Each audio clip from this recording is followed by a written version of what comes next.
Right. Hello, everybody, and thank you very much for joining us. I'm delighted to welcome Dr. Maddy Potter from the University of Edinburgh, who I hope you won't mind me saying I've just found out is originally from Romania. And she's giving a presentation, a talk today, which is entitled The Blood is the Life, the Role of Blood in Bram Stoker's Dracula. So, Maddy, thanks ever so much for joining us. Over to you. Thank you so much, Duncan, for the invitation, and thank you so much, everybody, for joining today. Okay, today I'm going to talk about the role of blood in Bram Stoker's Dracula. I think it's needless to say that there will be talk about blood, so if you're feeling a bit squeamish, this might not be the best talk for you, because I'm going to talk a little bit about medical procedures in the Victorian period as well. But before we get into that, I want to take a moment to ask you to think about what genre Dracula is. You can take a second to think about it. You can pop it in the chat. I'm not going to be able to see the chat right now because I'm sharing my screen. But I would venture to guess that terms such as Gothic, horror, come up in your minds. With its dramatic scenery from Transylvania to the cliffs of Whitby, with its theatrical dimension, that is absolutely not surprising. And I would fully agree with you that Dracula is a novel of Gothic, a novel of horror, a vampire fiction, of course. But what if I told you that Dracula is perhaps also a novel of medical realism? You might think that I perhaps lost my mind. But what I want to do today is give you a little bit of background about the kind of medical realism that Bram Stoker was indeed engaging with, and that allowed him to craft the figure of the vampire and the context in which the vampire appears in connection to some of the medical developments, particularly surrounding blood during the Victorian period. Now, the 19th century was a period of great medical experimentation. Today, that medical science is obsolete. So when we look back upon it, it strikes us as grotesque, as horrific, as perhaps Gothic in and of itself. But at the time, there were a lot of experiments with the blood itself happening. To give you a little bit of background, it was in 1818 that James Blundell performed the first successful transfusion of human blood. And this was great because, as we know, even today, blood transfusions can save lives. But back in the 19th century, they had a problem. They realized that although blood transfusions could save lives, sometimes they went terribly wrong. Sometimes they worked really well, and that was great. But sometimes things would go badly. This was because they hadn't discovered blood types. So they had no understanding of blood compatibility, of what kind of blood can be transfused from a donor to a recipient. The discovery of blood types came only much later in 1901 by the Austrian researcher Karl Landstein. So this means that when Bram Stoker is writing, planning, and publishing Dracula eventually in 1897, there is no understanding of blood types. But there is the practice of transfusion. And when I say the practice of transfusion, I also mean very much the experimentation with transfusion.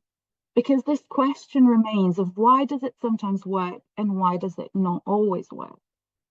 And then I'm going to ask you another question that I would like to think about very briefly, which is, what is the Gothic? And I know that's a big question, but perhaps one way in which we might think of the Gothic is something that thrives on the unknown, something that cannot be pinned down. That's exactly what blood transfusions are like in the 19th century. So the Gothic, when it comes to blood transfusions, is not just within the domain of vampire fictions, but more broadly in the domain of medical practice itself. Do we know whether Bram Stoker was aware of these debates, of these medical experiments, of everything that was going on? The answer is yes, we do know, partly because Bram Stoker was part of a very medical family. Several of his brothers were medical doctors, and his brother, Sir William Thornley Stoker, was indeed a renowned surgeon and anatomist. What you can see on the screen here is a little memo that is held at the Rosenbach Museum with the working notes to Dracula, from which we know that Bram Stoker checked his medical facts with his brother, William Thornley, to make sure that he was getting everything right from that particular point of view. He was keen for his medical engagement in the novel Dracula to be as realistic as possible. So attached to Bram Stoker's working notes to Dracula, we have this memo from his brother William, that essentially explains the realism and the possibility of what would happen given an injury to the side of the head. And you can see that Thornley Stoker actually sketched a little human head there, which, as you might recognize, is very much what happens to Renfield. So that tells us not only that Bram Stoker was very keen to get medical details right, but also that the case of Renfield itself perhaps garners specific medical attention. So I've just transcribed part of the written memo in case you're having trouble reading Thornley's handwriting, which I certainly do. But essentially, it's very steeped in this medical language about what happens with the body, the head, on an injury.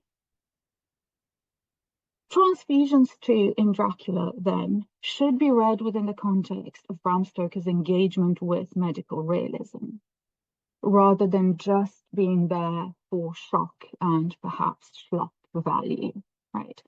So when we look at the way transfusions are framed in Dracula, we notice again that perhaps to us as 21st century readers, they seem rather ridiculous because they do not focus on blood compatibility, on blood types, on actually providing the recipient, that is Lucy, with what she needs, but they're framed instead within these tropes, within the rhetoric of masculinity, of femininity, of sympathy, of love, even of marriage, because at some point Arthur believes that him giving blood to Lucy is akin to the consummation of their marriage, which prompts Van Helsing to explode into a bitter sense of laughter, knowing very well that Arthur was not the only one who gave blood to Lucy. So if we look at this passage, for example, a brave man's blood is the best thing on the earth when a woman is in trouble. You're a man and no mistake. Well, the devil may work against us for all he's worth, but God sends us men when we want them. So not only is the episode of transfusion very much wrapped in this language of masculinity, of almost chivalric, knightly saving of the damsel in distress, but also in the language of religion, in the language of God. And I'm going to get back to that a bit later in this talk. But if you look at the image on your screen, this is actually a scheme that James Blundell devised with what he called his gravitator when he performed his first successful transfusion of human blood. In Dracula, they've referred to the transfusion as a ghastly operation. And if you look at this image, you can tell that that's, again, not an exaggeration. This is the kind of apparatus that they would have used for transfusions during the Victorian period. Now, if any of you has ever given or donated blood or even had some blood tests done, you will know that you're usually instructed to have your arm relaxed. What we get in this image is quite the opposite. You can see him extending his arm in quite masculine manner. His fist is tight. So this is very much steeped again in the way transfusions were being conceived. Because if you do not have an understanding of blood type compatibility, then there's got to be a different reason why sometimes it works and why sometimes it doesn't. An important detail surrounding this context is also that blood transfusions during the Victorian period were predominantly needed in the case of postpartum hemorrhage. So they were very much associated with the female body, with the creation of life, but also with the bleeding out of life. And you can see where I'm going with this, that it sounds very vampiric. The loss of blood by the female body that is then supplanted with blood from the male body, which is exactly what happens in Dracula. So Dracula, when Bram Stoker envisions these blood transfusions, he's very much steeping himself into those realist debates and realist experiments and realist questions about blood transfusion in the Victorian period. I'm going to give you an example from The Lancet, a medical journal in 1856, in which a certain Dr. Tyler Smith was talking about a particular operation of blood transfusion that he had performed in the case of, again, postpartum hemorrhage. He goes on to say that in the most formidable cases, the great mass of blood may be withdrawn from the body in the space of a few minutes. In some cases, transfusion has been advised. And he capitalizes transfusion here. But he doesn't capitalize transfusion just a few lines later when he's actually detailing the operation of transfusion that he performed on that particular woman. So the fact that he chooses to capitalize it in one instance and then just immediately after not capitalize it shows that the very concept of blood, that the very concept of transfusion in medical discourse during the Victorian period exists at a strange intersection between physics and metaphysics, between what is there, the liquid, the organic dimension of blood, and some kind of meaning, some kind of metaphor, some kind of affect, some kind of image of what it represents being attached to it. So there is a sense in which medicine and mystery, especially when it comes to blood science and blood research during the 19th century, are very much bound up with each other. Let us look at a little passage from Dracula where Van Helsing is bidding bidding Dr. Seward to try and make sense of what is happening to Lucy, to try and name her ailment. He looks at the woman and says there was no sign of disease, but the edges were white and worn looking, as if by some trituration. So he is noticing the puncture wounds on her neck that we know obviously have been created by her being bitten by Dracula. It at once occurred to me that this wound, or whatever it was, might be the means of that manifest loss of blood, but I abandoned the idea as soon as formed, for such a thing could not be. The whole bed would have been drenched to a scarlet with the blood which the girl must have lost to such a pallor as she had before the transfusion. So what's interesting here is that we might think of horror specifically in terms of blood and gore, in terms of seeing that abjection, seeing the blood flow. And of course, I'm not saying that we don't see the blood flow in Dracula, because we do, especially in the scene between Dracula and Mina. But here, it's actually the absence of blood that is most unsettling. And this is, I think, quite interesting to put in discussion and dialogue with that particular sense of Victorian medicine experimenting with blood. Because blood was everywhere. And it was not just the medical press that was publishing these accounts of blood transfusion. In fact, they were being reproduced in the sensational press as well. So these medical accounts were everywhere. You could not look away from it.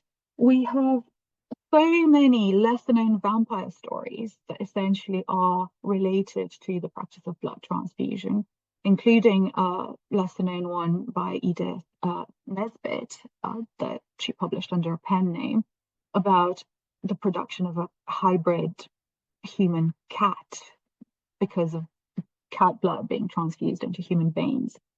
So you can look away from the blood during that time. So the fact that the blood isn't there in a period of rational scientific experimentation with blood is really what makes the scene uncanny, is really what puzzles the rational men in Bram Stoker's Dracula. Is really the thing that reintroduces the mystery into the blood itself. So when we hear Renfield shouting, "The blood is the life, the blood is the life," which is such a motto for him, I think we can expand this idea of the blood being the life in Dracula so as to understand it as both a literal statement and as a metaphor. Thinking again about the way blood itself was conceptualized more broadly, including in medical discourse. It's obviously a literal statement because the blood is the life, because we cannot live exsanguinated. If we lose blood, we die, and that's where the threat of the vampire comes from. But it's also a metaphor precisely because it's bound up with all these ideas of love, of sympathy, of affect, of marriage, and of sex, of course, but also the creation of identity. So when Dracula in Transylvania tells Jonathan Harker what devil or what witch was ever so great as Attila, whose blood is in these veins, and holds up his arms, you can imagine him holding up his arms a little bit like I showed you on the slide. In again, a kind of literal and metaphorical vision of blood. Because on the one hand, we are tempted, and perhaps we tend towards that metaphorical interpretation. We think that he's saying that he's descended from Attila. It's a pretty common metaphor even today to say that someone's blood is in your veins in terms of ancestry. But at the same time, we might also read it as perhaps Dracula has literally fed on Attila's blood, which makes it quite literally in his veins. So there are these two ways in which blood functions in the novel. It's both literal and metaphorical. It's physical and it's imagination. So Renfield then is a very interesting case study from this particular point of view. And we see him attacking Dr. Seward, cutting his wrist, and then was lying on his belly on the floor, licking up like a dog the blood which had fallen from my wounded wrist. He was easily secured, and to my surprise, went with his attendants quite placidly, simply repeating over and over again, "The blood is the life, the blood is the life." So we have this very animalistic vision of Renfield, who's licking the blood like a dog. The human all but disappears. We see the human disintegrate into this vision of a bloodthirsty animal. But then at the same time, he's shouting, "The blood is the life, the blood is the life," which comes from the Bible, and I'll get to that in a minute. But before that, I want to draw attention to how this uncovers a sense of a Darwinian Gothic, or what we might call a Darwinian Gothic, in the figure of Renfield.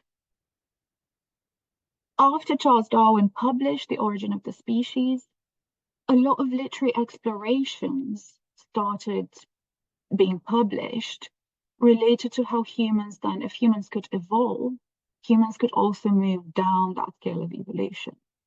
And that's usually understood to be the technical Darwinian Gothic. But there are also explorations in that case of, for example, if humans can move down, that they can move up. And what would be above the human in the scale of evolution as it was understood? Well, it would be a human but enhanced, a human that's perhaps immortal, a human that perhaps has the strength of 100 men, as Van Helsing says Dracula does. So perhaps it would be a vampire. And we do get texts such as Mary Elizabeth Braddon's Good Lady Duquesne that explore ways in which humans try to use blood naturally to make themselves immortal or to prolong their life way past its natural span. So, for example, in Good Lady Duquesne, we get an old woman who wants to just prolong her life forever. So a doctor performs transfusions of blood from young women onto her. And it works, at least for a while. And again, this is, of course, she is a sensation writer, but at the same time, it is a story that engages with questions of creating natural vampires by using blood. So this is exactly what Renfield tries to do, because we have Dracula as the supernatural vampire, but we also have Renfield as the man who's trying to become a natural vampire by eating at first flies, then spiders, then a bird, then wanting a kitten, so wanting to absorb all the blood to create himself, to just trigger this perhaps next step in his evolution. But then I mentioned that the blood is the life comes from the Bible. It comes from Leviticus, where we get this ban against the consumption of blood. This is why ritual sacrifice day even entails the separation of the flesh from the blood, because it is forbidden, according to biblical law, to consume flesh that still contains the blood, precisely because the life of the flesh is in the blood. That's where the soul is. That's where the soul is contained. So once again, Renfield is creating this very natural sense of vampirism, but he's shouting the blood is the life, showing that it's never just the liquid itself. It's never just the blood cells, the iron. There's always something more to it. But that something more is contained within that liquid blood. And obviously, there is that sense of the Eucharist, the consumption of Christ's blood in the Eucharist, the sacrament which entails the invisible grace being made physical. So there are these two different models of vampirism in Bram Stoker's Dracula, the natural and the supernatural. But what we see ultimately is that Renfield's attempted evolution isn't quite enough, not in a novel that is as religiously charged as Dracula. So for Renfield really to be able to become a vampire, he needs Dracula. That's why he invokes him as the master in almost religious terms. So Darwin isn't quite enough for Renfield. He needs Faust as well. So there's, again, Bram Stoker's novel draws these two things together closer and closer. The evolution, the natural, the medical realism, and the devilish unknown of some kind of supernatural presence, both kind of contained in that image of the human blood. Which is precisely why then Van Helsing, at some point, he refers to the mist of our scientific, skeptical, matter-of-fact 19th century. Again, grounding his own argument, his own desperate plea to convince the other men that the vampire is real, he grounds it in the affirmation that the 19th century is scientific, skeptical, matter-of-fact. But that means that all we have to go upon are tradition. So there's that interesting sense of nature and something beyond nature, both being contained in the image of blood. So I'm going to stop sharing my screen now. Thank you very much for listening, and I'm super happy to take questions. Oh, thanks, Maddy. That was fascinating. We've got time for a few questions, so if anybody would like to ask a question, either type it into chat or simply unmute and ask your question. Just while we're waiting for any questions to come in, I just had an observation. We all know that Bram Stoker did loads of historical research, or at least some historical research, to try and make his novel appear realistic. I had no idea he'd done so much medical research as well. It illustrates the lengths he went to make Dracula appear realistic and credible. 100%. She just never went to Transylvania. Yeah. So, Yeah. anybody have a question? Yeah, I've got a question, if that's okay. Hi, Maddy. Great talk. Thank you very much. Just a question about disease. I, of course, link blood with disease now, having grown up when I've grown up and etc. Was that connected at all at that point, or not? Yeah, it definitely was. And what's really interesting, for example, Lucy Westenra, right? It's quite likely that she may have been named after the physician Louis Westenra Sambon, who was researching tropical diseases and kind of pathogenic protozoans and insects, essentially parasites as well. So yes, absolutely very much linked to questions of disease and questions of contagion and question of that infiltration spreading out, and yeah. So it's the sacred and the profane all in one. Yes, exactly. The distinction between the sacred and the profane can no longer hold, I think, in that image of the vampire.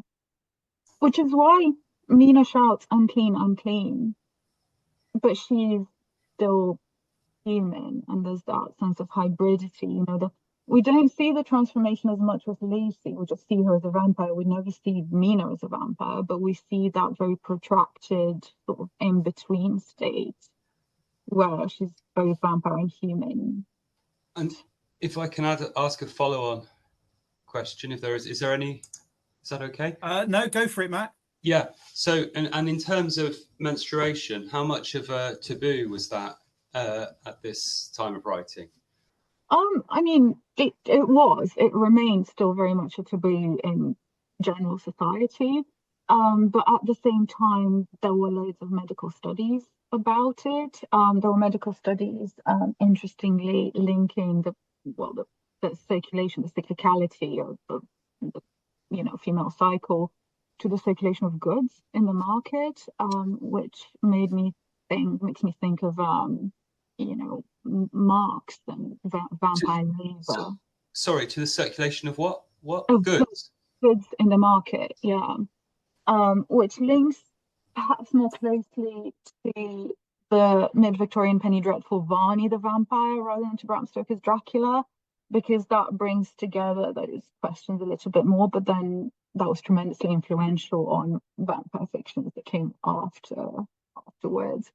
And Good Lady Decay, which I mentioned in my talk, although it doesn't explicitly mention menstruation, we can very much read it in terms of menstruation being associated with the young female body that is then being further drained to sustain that older female body. The Good Lady Decay sounds a bit like decay, obviously. So yeah. Okay, thanks. It's 1 o'clock now, so time to close. There don't seem to be any other questions.